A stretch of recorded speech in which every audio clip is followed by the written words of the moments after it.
While driving, the woman noticed something strange. The car in front of her seemed to be deliberately trying to compete with her. No matter how she drove, the black car always managed to block her path. Seizing an opportunity, Mary pressed down on the accelerator, attempting to overtake the black car directly. But that's when something terrifying happened. The driver matched her speed, staying perfectly in line with her. Mary grew increasingly confused and uneasy. To make matters worse, a truck was approaching from the opposite direction. Thankfully, Mary managed to swerve and avoid a collision just in time. Before she could recover from the scare, the black car suddenly sped up and stuck close behind her, honking wildly and flashing its high beams. It was clear the driver of the black car was angry about Mary's risky overtaking maneuver. Out in the middle of nowhere, Mary didn't want to get into any kind of conflict. Reluctantly, she decided to change lanes and let the car pass. Fortunately, the driver took a different route, and Mary finally breathed a sigh of relief. But later that evening, when Mary stopped at a gas station to refuel, she was shocked to see the same black car pull in as well. A sense of unease crept over her. Without wasting any time, Mary quickly drove away from the gas station and checked into a nearby motel. Lying in bed, she stared at a photo of herself and her late husband on her phone, unable to shake the memories. Not long ago, her husband had passed away in a tragic accident, and this trip was meant to help her heal and clear her mind. The next morning, Mary prepared to hit the road as usual, but just as she started her car, a stranger suddenly approached her. The man introduced himself as the driver of the black car from the day before and apologized for what had happened. He explained that he hadn't meant to scare her. His name was Jack, and his tone suggested that he was interested in getting to know Mary. However, Mary, sensing something off, politely but firmly declined his attempt at friendliness. Jack, realizing her discomfort, backed off and left her alone. Shortly after, Mary got back on the road and resumed her journey. But to her shock,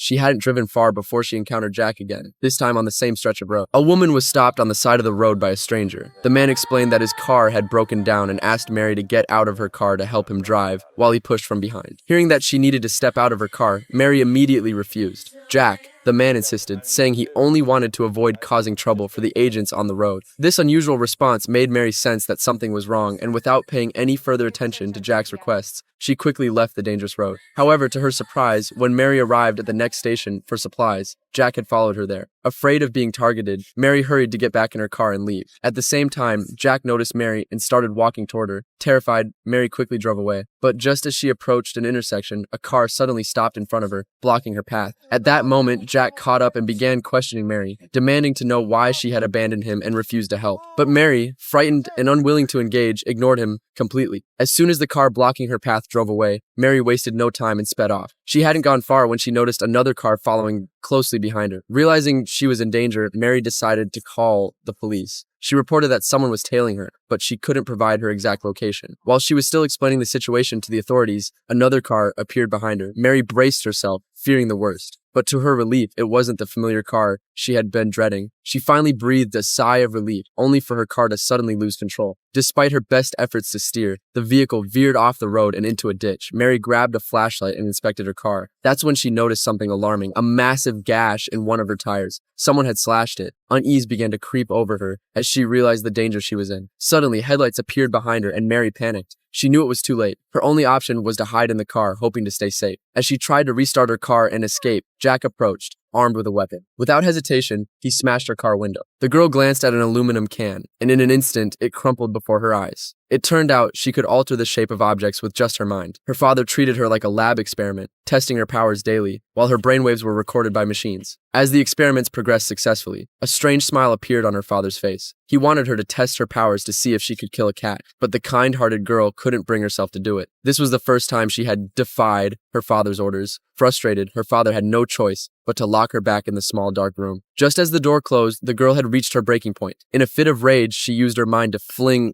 she teamed the door open and effortlessly killed the guards who tried to restrain her. Barefoot, she fled the lab. Having not eaten for days, she sneaked into a restaurant and devoured a plate of fries. But just as she was eating, the owner, Nick, noticed her. Seeing her disheveled appearance, he assumed she had run away from abusive parents. Out of kindness, he made her a burger and asked what had happened and what her name was. The girl, terrified, didn't answer any questions. Nick noticed the number 11 inches tattooed on her wrist. The girl quickly pulled her hand back and said her name was Mary. Thinking she might be a child who had run away from an orphanage, Nick called the police. The next day, the police arrived at the restaurant after receiving a report. Although the scene was staged to look like Nick had committed suicide, Sheriff Jack refused to believe it. He had grown up with Nick and knew he would never take his own life. It turned out that after Nick had called the police the night before, there was a knock on the restaurant door. A person claiming to be from social services had arrived. Nick, not suspecting any, let her in. Little did he know that the mysterious lab had been monitoring all phone calls? The moment Nick made the call, they had traced his location. And just like that, kind-hearted Nick was gone. Seeing this, Mary bolted out the door. 2 guards tried to stop her at the back entrance, but she took them down in an instant. Her father arrived shortly after, his face full of rage. But by the time he got there, Mary had already vanished without a trace. That same night, something even stranger occurred. In a grim laboratory, a researcher in a white lab coat was desperately running for his life. The hallway lights flickered uncontrollably, as if something terrifying was chasing him. Panicked, he rushed into an elevator, and for a moment, the sounds behind him ceased. But just as he thought he was safe, the sound of the creature came from above the elevator. Meanwhile, in a small town near the lab,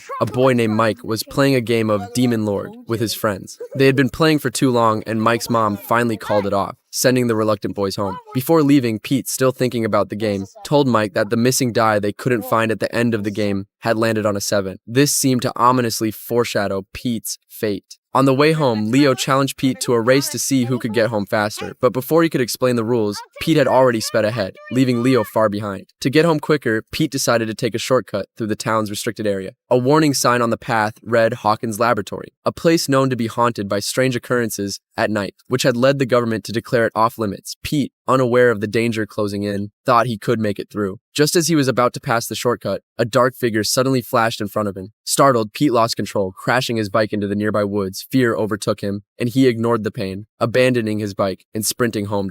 When he arrived, he found that his mom and brother weren't home, but the shadowy figure had followed him. Panicking, Pete called his mom, but the only response was eerie static and distorted noises. Seeing the dark figure approaching the door, Pete quickly ran to the shed, grabbed a shotgun, loaded it in a frenzy, and aimed it at the door, waiting for the creature to break in. But the creature didn't take the usual route. The next moment, it silently appeared behind Pete. Hearing its breath, Pete turned around, frozen in terror. The light bulb in the shed began to glow brighter and brighter, clearly exceeding its normal brightness. When the light finally dimmed back to normal, both Pete and the shadowy figure had vanished without a trace. The man was a renowned psychotherapist, but after a tragic accident, claimed his wife's life. He and his 2 daughters were consumed by grief. Carl put on a brave face for his children, but the loss of their mother hit his older daughter, Anna, especially hard. At school, she struggled to fit in and was often bullied by her peers. One day, after Carl had just seen off a patient and was about to take some medication to relieve his stress, a strange man suddenly barged into his office, insisting that he needed to talk. The man seemed deeply disturbed. Carl, trying to be professional, warmly invited him in. However, the man, named Jack, kept staring intensely at a slightly open cabinet door and asked Carl if he could close it. Though confused, Carl obliged and shut the door. Jack explained that he once had a happy family of 5, but tragedy struck when his youngest daughter suddenly passed away. This loss devastated the family, and in the following days, Jack's other 2 children began claiming there was a monster in the house. At first, Jack and his wife dismissed it as their children's imagination. But shockingly, over the next year, both of their surviving children died under mysterious circumstances. The police were never able to determine the cause of death. Neighbors started whispering that Jack had killed his own children, and he was crushed under the weight of unimaginable psychological torment. As he spoke, he pulled out a drawing made by his kids, which left Carl frozen in place. Jack warned him that the creature would strike when he least expected it, harming both him and his children. His expression was terrifying. Carl, unsettled, excused himself to go to the bathroom, momentarily pausing their conversation.